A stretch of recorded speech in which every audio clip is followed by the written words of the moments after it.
herkese. Umarım iyisinizdir ve her şey yolundadır. Klasik Helin açılışıyla videomu açıyorum. Yepyeni bir başlangıç için açıyorum bu kamerayı arkadaşlar. Çünkü Belçika'ya taşındım. Biraz sohbet etmek istiyorum. Neden Belçika'ya taşındım? Burada ne yapacağım? Ne kadar süre buradayım? İşte kanalla ilgili neler planlıyorum? İlk haftam nasıl geçti? Biraz bunlardan bahsetmek istiyorum. Çünkü 7 günü tamamlamış bulunmaktayım Belçika'da. İlk olarak neden geldiğimden başlayayım. Arkadaşlar ben bildiğiniz üzere Koç Üniversitesi Moleküler Biyoloji ve Genetik Yüksek Lisans programından yeni mezun oldum.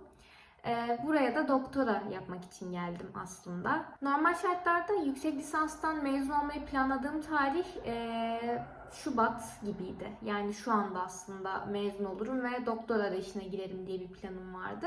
Ama her şey çok hızlı ilerledi. Son dönemimin başındayken başvuru yaptığım bir pozisyondu bu ve mülakatta iyi geçmişti. Kabul aldıktan sonra mezuniyet sürecimi hızlandırmak zorunda kaldım. O yüzden Aralık'ta mezun oldum. 30 Ocak'ta da Belçika'ya geldim. Hangi üniversite? KU Leuven diye geçiyor. Şuraya bırakacağım üniversitemi. Ben burada bitki genetiği üzerine yine Crop Biotechnics departmanında bir doktora programına başladım. 4 sene boyunca burada olacağım. Buraya yeni bir iş başlangıcı nedeniyle geldim diyebilirim. Bu video benim için gerçekten duygusal bir video çünkü Lund Üniversitesi'ni hatırlarsınız. Erasmus stajı yaptığım, araştırma yaptığım 3 aylık bir süreç vardı. Belki hatırlarsınız o dönemde vloglamıştım. Zaten bu kanalda olan birçok insan o seriden sonra benim kanalımı izlemeye başladı. Lund Üniversitesi'nde araştırma yaptığım lab buradaki projeyle collaboration halinde olacak. O yüzden gerçekten inanamıyorum. Böyle hani düşündüğüm zaman çok heyecanlanıyorum gerçekten. O kısım çok güzel denk geldi. Bir dönem yine Lund'a gitme muhabbetim de olacak hatta. Bakacağız duruma göre. Daha planlamadık o kısımlarını çünkü ilk hafta. İlk geldiğim günden de size biraz bahsetmek istiyorum. Çünkü arkadaşlar ilk geldiğim gün tam bir kaostu. Yani hani böyle şey olur ya, bir şey yapmaktan biraz çekinirsiniz ve kafanızda korku senaryoları üretirsiniz. Ya şu olursa, ya bu olursa, ya işte şöyle bir aksilik yaşarsam diye düşünürsünüz ya. Her şey geldi. Normalde felaket senaryolarının birçoğu gerçekleşmez ya. Bu sefer gerçekleşti. Benim şu an kaldığım yer Heel diye bir yer. Bu Antwerp'e 45 dakika uzaklıkta bir minik kasaba gibi düşünebilirsiniz. 50 bin nüfuslu. Buraya gelen trenleri de ben önceden ayarlamaya çalışmıştım gelmeden. Çünkü Brüksel'de ineceğim, 2 tren aktarmam var vesaire. Önceden bakıyoruz. Hiçbir sorun yok. İşte biletleri alacağım, geleceğim diye planlıyorum. Fark ettim ki birkaç gün kala benim geleceğim gün strike varmış Belçika'da. Yani strike nedir? İşte protesto bir nevi.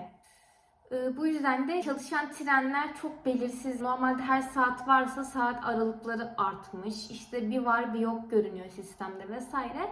Ben yani böyle akşam çıldıracaktım. Nasıl gideceğim? Çünkü anlaşmışım hani yurdun anahtarını 12'de teslim alacağım. Mail atıyorum, 2'ye çekelim hani bir sıkıntı çıkabilir vesaire. Onu tam konuşuyoruz, tren saati değişiyor falan. Böyle yani o kadar stresliydi ki bir gün öncesi. Neyse son gece artık hani uçağa gideceğim. Şöyle bir karar aldık. Ben Brüksel'den direkt Uber'e bineyim. Yani direkt Uber'le geleyim. Evet masraflı olacak ama aşırı belirsizlikten iyidir. Hani benim bir sırt çantam olsa inanın hiç önemli değil. 3 saat mi bekledim, 5 saat mi bekledim, sabahlamam mı lazım? Hani yapmadığım şeyle değil Stockholm'da sabahlamak. Hani yaparım ama 50 kilo valiz artı 10 kilo sırt çantam, 60 kilo taşımam gerekiyor. Kilom kadar arkadaşlar yani o kadar yüküm var. Hiç bilmediğim bir yer, hiç gelmediğim bir yer, bölge. O yüzden de insan şey oluyor yani ne yapacağım ben? Hani çünkü kalacağım yer de cidden şehirden uzak. Burada çok bir seçenek de yok falan. Neyse en son işte Uber planladık. Ve ben Brüksel'de indikten sonra valizimi aldım. Uber bulmaya çalışıyorum. Orada da biraz minik bir sıkıntı yaşadım ama neyse o çözüldü bir şekilde. Uber'i çağırdım. Yurdun önüne kadar geldim. Normalde sorunların artık bitmiş olması gerekir. Neden? Çünkü yurda vardım. Öyle olmadı. 2.30'da anahtar alacağım iletildi. Ve yani ben yaklaşık 3 saatim vardı burada. Ve normalde şey bekliyorum, hani bu bir yurt ya. Kapıyı çalarım, en kötü içeri girerim, lobi gibi bir yeri vardır. Valizleri bırakırım, şehirde işlerimi hallederim, gelirim, odama girerim. Yani böyle çok iyimser bir düşüncem vardı benim. O şekilde olmadı arkadaşlar. Kapıyı açan kimse yoktu. Çünkü bildiğiniz burası bir apartman gibi bir şeymiş yani. Hani herkes kendi odasına çekiliyor. Hiçbir şey yok. Ziller vardı yani. Hiçbir zilden yanıt alamıyorum. Çünkü geldiğim hafta tatil haftasıymış. Bütün öğrenciler aile evine gitmiş. Kimse yok burada. Öyle kala kaldım kapıda. Ve geldiğim ilk gün o kadar soğuktu ki. Valizlerle kala kaldım kapıda. Diyorum oturayım, oturamıyorum da, çok soğuk çünkü beton falan. Böyle bekledim, bir 10 dakika dua ettim. Belki yurttaki biri gelir, kapı açılır da bari valizleri içeri sokarım, bir sıcak bir yer görürüm. Neyse öyle oldu. İçeriye girdim bir şekilde. Bekliyorum. Hiçbir hareket yok yurtta. Mail atıyorum, maillerime dönmüyorlar. Çünkü telefonla arayamıyorum henüz, bir sim kartım olmadığı için, öyle de bir problem var. Neyse ki bizim labda Sten diye bir arkadaş sağ olsun. Zaten buraya geleceğim için bilgisi vardı. O geldi falan, işte okula gittik, ofise gittik vesaire, biraz oralara baktım ettim. Ondan sonra anahtarı teslim almaya geri geldim. Anahtarı teslim aldım. İçeri girdim. Bu sefer de arkadaşlar ne göreyim?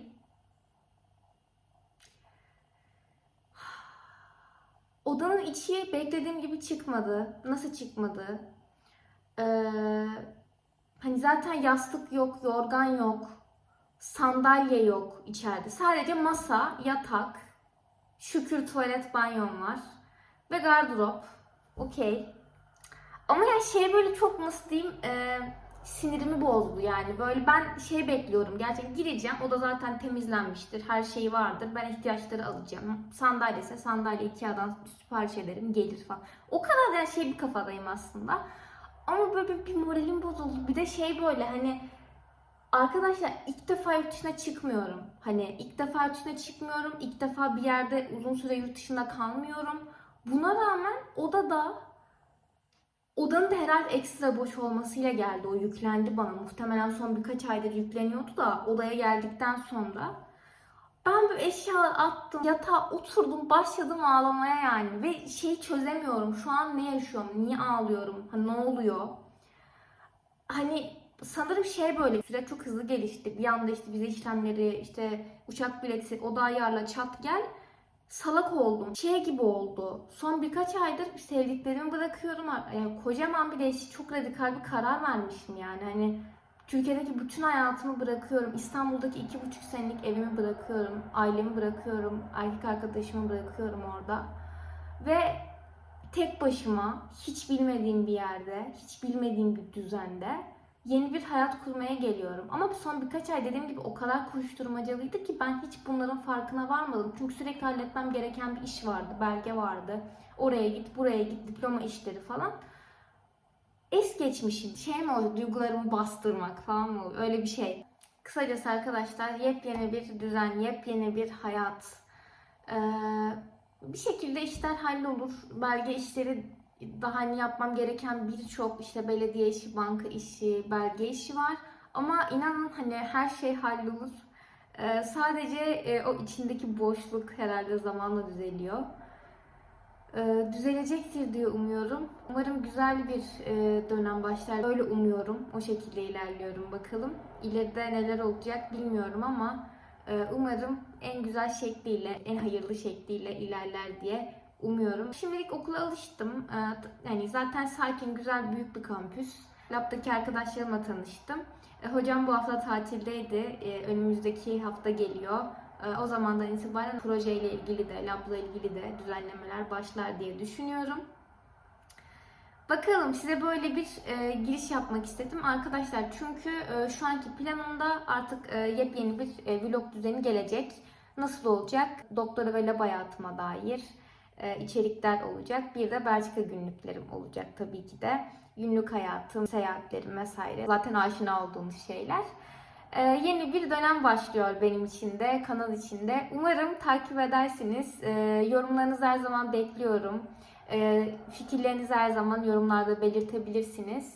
Sizden destek almak da inanın bana çok iyi gelecektir yani bu süreçte. Çünkü ne olursa olsun ne kadar arkadaş edinmeye çalışırsam çalışayım veya bir sürü çevremde arkadaşım olursa da olsun burada tek başımayım. Yani böyle bir gerçek var. Umarım güzel geçer diyelim. Videoların devamını takip etmeyi unutmayın. Bir sonraki videoda görüşmek üzere. Sizi çok seviyorum. Kendinize iyi bakın.